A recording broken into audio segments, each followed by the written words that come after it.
Welcome, beautiful souls, to the Yatrasisters podcast. I'm Sherita. And I'm Allison. And today we're going to talk about... We are going to talk about faithfully failing. Okay. It's a lot in those words. It's a whole lot in those words. I fail a lot. You fail a lot. And yes, I fail a lot in life. I think at some point we've all failed probably a lot of things. So, but the faithful part is very interesting. Yes. Yeah. I ditto what you just said. I think I fail every day in something. Sometimes there are mini failures, tiny failures, and then other times I can reflect of big failures. Just the other day, I thought I had the day off. Okay. And I got really excited because my husband was driving down to USC for the kids. And I hadn't had a day off in a very long time. And I was like, oh my gosh, I have a day off. I'm going to get in the car with you. Yeah. All I had done is showered and got in a car. That's it. Okay. And drove to USC. And when I hadn't even gotten out of the car, I get a text. Where is the teachers? The door is locked at the yoga studio. I was supposed to sub. Oh my gosh. You were, what, 2 hours away? So I looked to my husband, I said, it's awful when you've already failed tremendously before the day I haven't even done anything. I've literally showered, pee, and sat in a car, and I've already failed. Like a big failure. Wow. Yeah, So I'm with you. I feel like failure is just part of like the week. So in failing, why do you think so many of us take it so hard when it's something we do so often? Like, shouldn't we be used to failing by now? And aren't we supposed to fail at some stuff? Oh yeah, that's deep. I don't think you should ever get used to any emotion. Oh, okay. When I'm doing some counseling, I tell people boxers do not train to get hit better. You train to not get hit. Yeah, that's true. Facts. So when people will say, why does that bother me so much, or that shouldn't bother me, or I should learn to get over that, or I should toughen up, my first gut instinct is no. You shouldn't harden up. You shouldn't toughen up. You shouldn't get better at getting hit. You shouldn't get better at feeling heavy emotions. Right. I'm never for let failing you harden you. I think failing you should soften you. Repeat that again. I do not believe that failures should harden you. I think failures should soften you. Wow. Because, as I think about what you're saying, I know, like, I become calloused sometimes from failure. So as I'm hearing you say failure shouldn't harden you, it should soften you, it's so true, but it's so hard. Because I think we've been conditioned to believe that we're not supposed to fail, and if you fail, it's a reflection on you in a negative way. And even though in my mind, I don't think it's that way, but I live a life that way because I think that's just how I'm supposed to be based on what I've been taught. To live what way? Say that again. What do you think? I believe that, we're not supposed to fail. Oh. Even though in my head, I know that doesn't make sense. But I still believe that I don't want to go out here and do something. And I don't think anybody does with the idea of failing, but I don't like it. Yeah, well, I think, let's break that down. Okay. What is failure? Let's start there. Like, what is failure? For me, failure is when I have an idea of success in something and I don't meet that mark. Okay.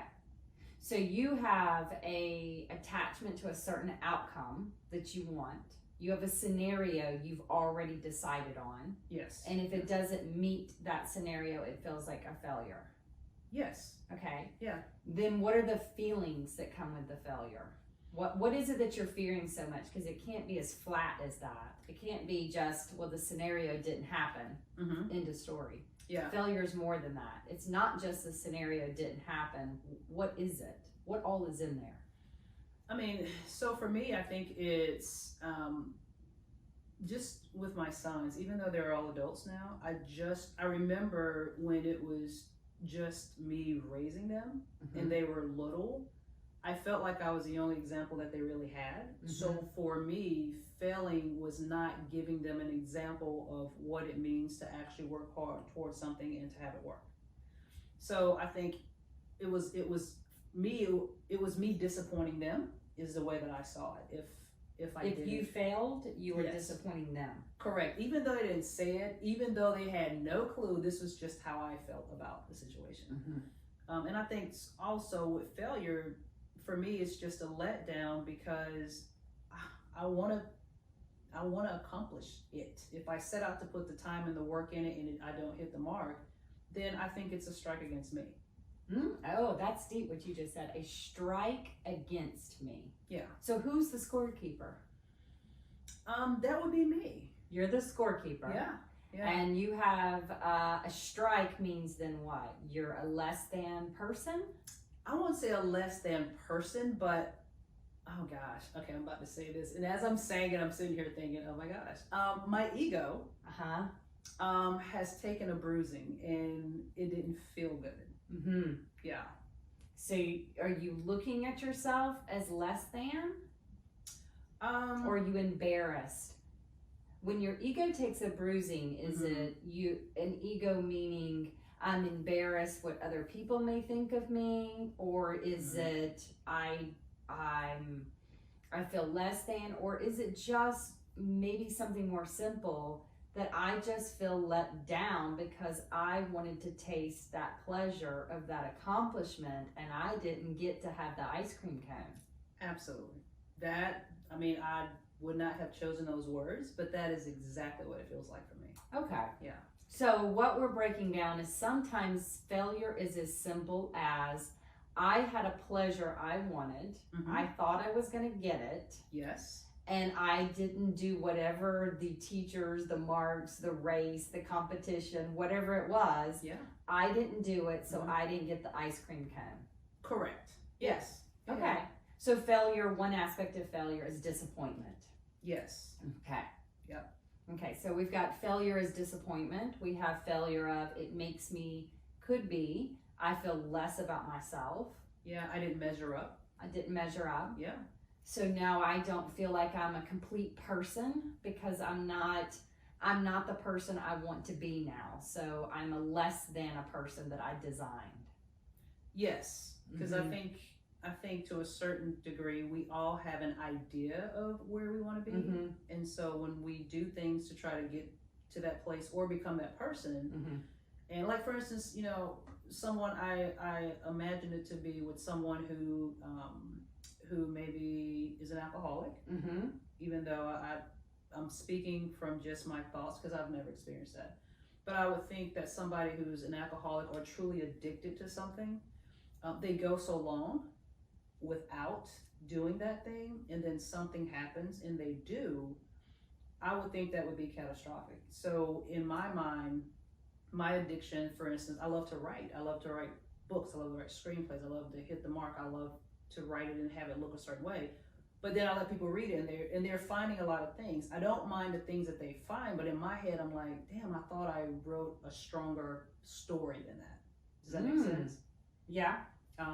But obviously I didn't because of the feedback, which is good and needed, did not measure up to what I thought I had written. Okay, so I think you just opened up another aspect of failure. Okay. Failure can be, if you're leaving it to the external world to determine that for you, you're always failing. Yeah, I feel like in a lot of ways I am, and I'm good with most of it. I didn't mean you, Sherita. I meant all of us. Right. I meant not just you personally. Me too. Yeah. I think the moment we invite the outside world to give us a yay or nay, you're going to fail. Wow. Yeah. It's always, you're always going to have someone to say you didn't measure up. You didn't. That's true. It wasn't good enough. Oh yeah. There's no way that somewhere out there is not going to say that. Even with us on podcasts, people will tell us, oh, I love that episode. I love that. However, comma, but. Yeah. And it cracks me up because I think you said it. We see exactly what they're saying and agree. Mm-hmm. But it's really hard, guys, to get everything in 30 minutes. So true. Sometimes 27 minutes. Yeah. Stay on track, have cohesive thoughts. And plus, it's only 27 minutes of like our whole personality. It is. And a lot of our listeners don't know, we don't rehearse what we're going to say.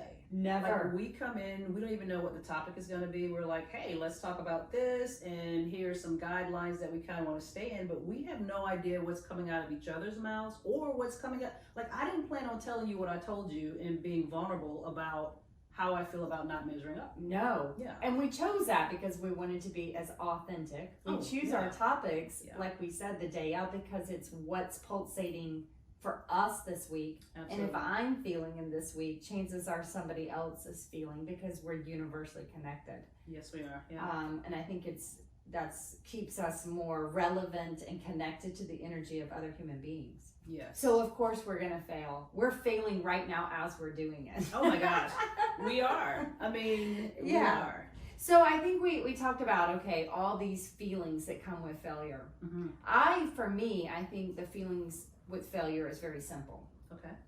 I think we fear failure because failure means suffering. And we will do anything to not feel suffering. Yes. And failure is some form of suffering. It's either going to make me poor, it's going to embarrass me, it's going to make me lonely, it's going to make me hated, it's going to make me not be who I want to be. All of that is describing suffering. Yes. So failing is suffering. I don't want to suffer. It's as simple as I don't want to fail riding this bike because I'm going to fall and that will lead to suffering. Yes. Absolutely. It's as simple as that. I will do anything to avoid the scratches on my legs or possibly breaking an arm. Or busting my ass. Correct. Yeah. Right. Okay. So, wow. So with that being said, where does the faithfully failing come in? That's the most important part. Okay. When we're faithfully failing, we can cushion the suffering. Okay. By God. So, first of all, I think we need to discuss faith, but faith for you and I. Yeah. And what you and I together we've agreed on or we both feel. Mm-hmm. When I say to have faith, I'm not referring to my religion. Right. I'm not even going to disclose my religion. I think that's private, and I don't think it's necessary right now to disclose that. Absolutely. But when someone says, I have faith or faith, I am not using that in a religion doctrine. Okay. Faith, for me, faith means the feeling. It's a feeling. It's a sensation. Mm-hmm. It's something that right now you can close your eyes, and I invite you as listeners to do this. Mm-hmm. Literally take a moment, close your eyes, drink a real deep breath, and then just let it fall out. And what faith is? Mm-hmm. Faith is accepting the unknown. It is agreeing that there is no way you can plan for every scenario and every variable that is going to be happening in your future. So it's agreeing with that. It's not just accepting it, it's agreeing that that is a fact. Once you say, I agree, I cannot plan for every scenario and see every variable, I can release a lot of my excess thoughts, my fears that I could do it better or perfectly, which means I'm going to have to let go of some control. Yes. Yes. And when I let go of some of the control, I'm going to also let go of an outcome that I'm attached to. I now know just some outcome is going to happen. Right. Yes.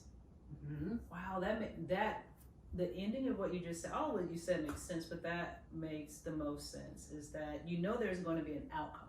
Yes. But being okay with not trying to control that outcome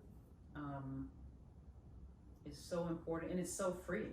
It is, so because the best part that faith gives me is when I get scared, and I like to say scared. I'm scared to make a decision. I'm scared of failing. That's what you're saying when you're scared to make a decision. Yeah.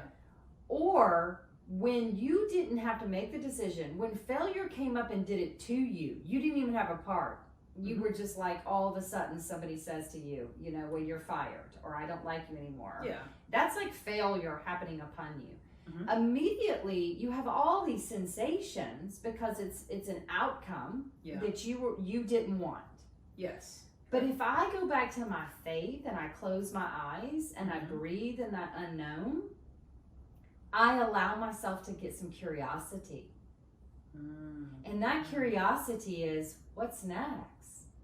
Because something else there's going to be a different outcome. Yes. I have to just release my fear and just realize another outcome is coming.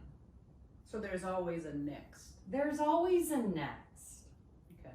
Now, I don't want to act like I'm just this, phenomenal person at this, because while you're faithfully failing, you need to be okay to feel. That part. Yeah. That's where I said life is going to soften you.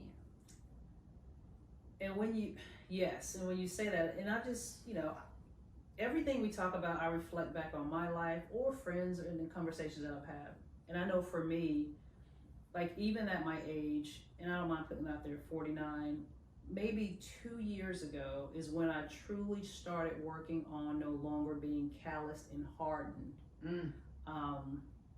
by the failures or disappointments, and having to uphold this image for me, it was for the sake of my sons, an image they never asked me to uphold. But for 2 years, I've been working on the softening side, so much to the point that it was difficult for me to cry about something that hurt me. Oh, wow. Yeah. So much better now, because I was watching Ram Dass's movie. Yes. And so, I was feeling the tears and hurting for the people on there. So thank God I can still feel. Yes. Yeah. Yes. If you let life soften you, and you feel the failure, or you feel what has happened, you're now humble. Yeah. You connect to love. I think it was in the Ram Dass film, and it's something I say all the time. He said it a lot more eloquent than I said it. But suffering brings me closer to God.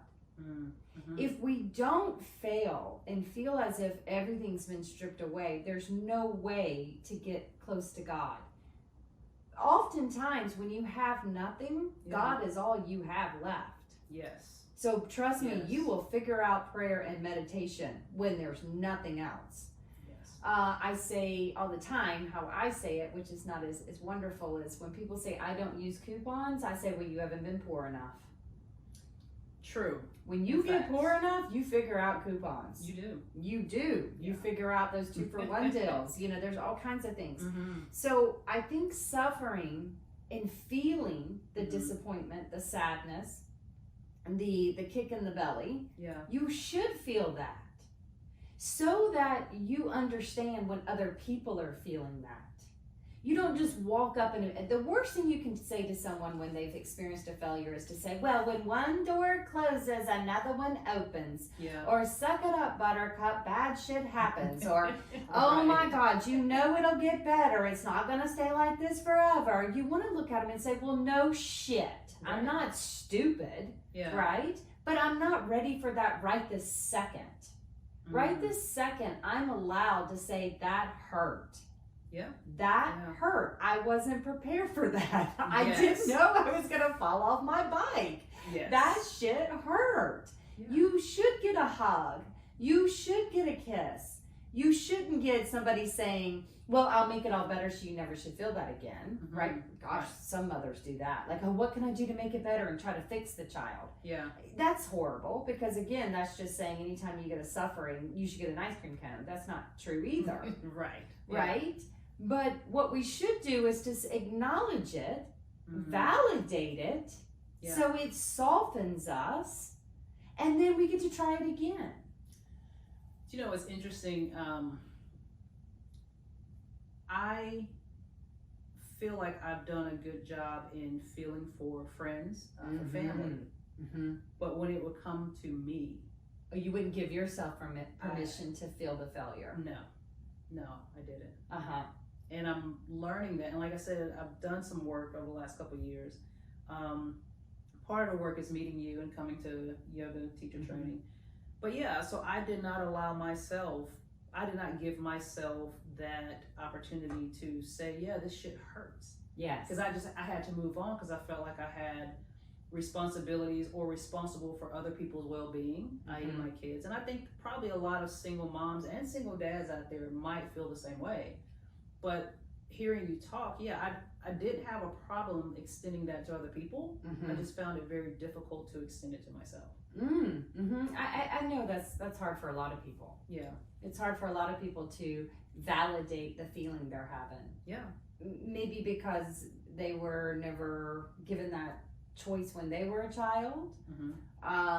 Maybe they're afraid if they stay with it, it's going to swallow them and they can't get back out. Yeah. So they're very afraid that if they feel it, they're trapped in it. You know, I'm sure there's going to be people calling in saying, why are y'all calling these failures? You know, things are blessings, or it meant to be, or not everything was a failure. Maybe that was how it was supposed to play out. I mean, sure, great. Yeah. Probably every failure I've had, you're exactly right. It turned out to be a blessing, whatever. Yeah. At the time, though, I'm going to tell you, it felt straight up like a failure. It sure did. And stop telling me that it didn't, because it did. At the time, it did. Yes. Now, as I move forward and I find the faith and the cradle that only divine can give me, that whispers in my ear, that says, I'm here with you. Yes. I'm holding your hand. I'm crying with you. Look, Jesus was not a non-compassionate person. Jesus would cry with you. Yeah. You know, there's a famous movie out there, and it says, Jesus, where were you when all this bad stuff was happening to me? Where were you? Where were you when my heart was breaking? Where were you during the time of this grief? Where were you? Why have you allowed this bad stuff to happen to me? And the answer was, I was standing right beside you. I was standing right beside you. So, you know, any way you want to say it's not a failure, we've all know it still feels that way. Right. Yeah. So we should feel it. You know, I've had failures in love, but my God, I'm so glad I chose to love than not love at all, to avoid the failure. Yes. Oh, absolutely. You know, it's a risk we have to take. I'm lately getting ready to make some changes, you know, career-wise. And what scares me more is not doing it. Because if I don't do it for the safety that I could avoid the failure, and I don't do it, I feel like that's a prison that you live in for the rest of your life. I could have, I should have. What would have happened if I took that leap? Oh my gosh, look at all those people that have podcasts. Look at all these people, you know, being successful. We should have done that, Sherita. Yeah. Right? We talked about it. Why didn't we do it? Oh my God, to me, not doing that sounds like a worse feeling. I don't care if this never does anything. At least I tried. Yeah, and we have fun doing it. Yes. So yes. We have fun doing it. But that's so true. In the end, I don't want to look back and say I didn't try because I was afraid of failing. Yeah. I don't want that to happen to me. That's not a legacy I want to leave for my sons or now grandkids. But yeah, I don't want to look back and have that be one of the last thoughts that I have. I agree. So I think everything you try, don't even say it's going to fail. Assume that it probably could. Go ahead and put that as a probability in there. Yeah. Do it anyways. Yeah. Because in the end, if you do fail, you're still okay. You did it faithfully. Yes. You can feel it, look over, God says, wow, that sucked. Are you all right? And you go, not really, man. Well, I need a minute, okay? That hurt. Those are deep, okay? Yes. But at least you know God is right there saying, oh, I saw that. Ooh. Yeah. That was a doozy. You know, and you're like, right, man? And it's still okay. It's still okay. So I know what I'm trying to say is a little bit different than what other people say. You know, you may not fail. No, you very well may fail. I mean, it's a 50-50 shot in pretty much anything you do. Because you don't know all the scenarios. You don't know all the variables. Nope, we don't. But you're still going to be okay. You're going to feel it. Mm-hmm. It's going to be like a yeah. You know, you might as well realize when you go to the altar, I'm sorry, my new young ones. It's a 50-50 shot if your marriage is going to work out. And I'm starting to think now it's a 60-40. Yeah. Actually a 70-30. Might be an 80-20. Anyways. But you still go. You take the gamble. You take the risk. If it doesn't, guess what? You're going to be with the rest of us, 80%, 70%, I don't know. Yeah. That tells you it's okay. It's okay. You will make it through it. It will hurt for a minute, but you will be okay. So I think what we're saying is faithfully failing is I am okay to allow this to happen because I have faith. Absolutely. Yeah. And I have faith because I also know that something else is coming next. Something else is coming next. I have to have curiosity. Yes. And through this process, I'm learning to love. I'm learning to feel. Yes. I'm experiencing. I'm tasting things that I need to for growth. Yes. Absolutely. I have to have it for growth. You were asking me, we were going to get a Starbucks, and you said, what if you wouldn't have failed in something we were talking about? I think my ex-marriage. I think that's what we're talking about when I came back from the ashram. What if everything would have turned out perfectly? Yeah. And I said, well, I think, Sherita, I'd actually be a really bad teacher today. Yeah. I do. Yeah. Because I wouldn't have tasted failure. So I'd probably be a little narcissistic, thinking, well, you know, you just work hard and put all the effort in there and things should work out. And then if it doesn't work out, get up tomorrow morning and try harder the next time. And if that doesn't work out, well, by golly, wake up and try again. Yeah. F that. Right. Yeah. Maybe I need to sit down. I don't need to get back up tomorrow morning or the next day. Yeah, absolutely. It softened me to realize sometimes things don't work out. And, you know, and just from what you said, you're absolutely right. And just looking at some of the relationships, whether it's friendships or intimate, that I stayed in too long, you truly start to take that energy and feed that to other people in some way. And that's not good. No. Like, it really isn't good. It's really because we're always weighing out which suffering is worse. Yeah. Which suffering you want to avoid it. Right. That's your number one. And then number two, you're like, well, this one might have more than this one, or this one has a higher rate of this one. I've already know this suffering. I might as well just stay in this suffering. Yeah. But you know, that again goes back to trying to avoid it is exhausting. Absolutely. When you know that you have faithfully failed 2 years prior to you getting to that point. Correct. This is what I'm learning. Correct. And it's okay. And it's okay. God okay. is in this chariot with me. What is there to fear? God is right beside me when I feel everything that I'm feeling. I'm not alone. Never alone. Never alone. Yeah. God is there to wipe my tears. God is there to say it's going to be okay. And if he ever says it's not going to be okay, then I guess I'm on my way to another journey. Yeah. And I'm like, well, all right, good thing you told me that. Right. Good thing you gave me a little heads up on that one. Jeez, you hadn't given me a heads up on any other thing, so I'm glad you finally gave me that.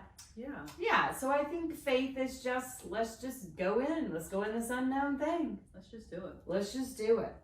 All right. Well, hopefully we helped all of y'all if you've been tasting a failure. Oh, absolutely. I think Sherita and I would immediately say, me too. Oh yeah, you're definitely not alone. No. At all. Never alone. And it's okay. And it's okay. We're right here with you, holding faith and faith alongside you. Absolutely. Well, with that, I guess we say amen, Sherita. Amen. All right. So, see you next time. Absolutely, on the other side.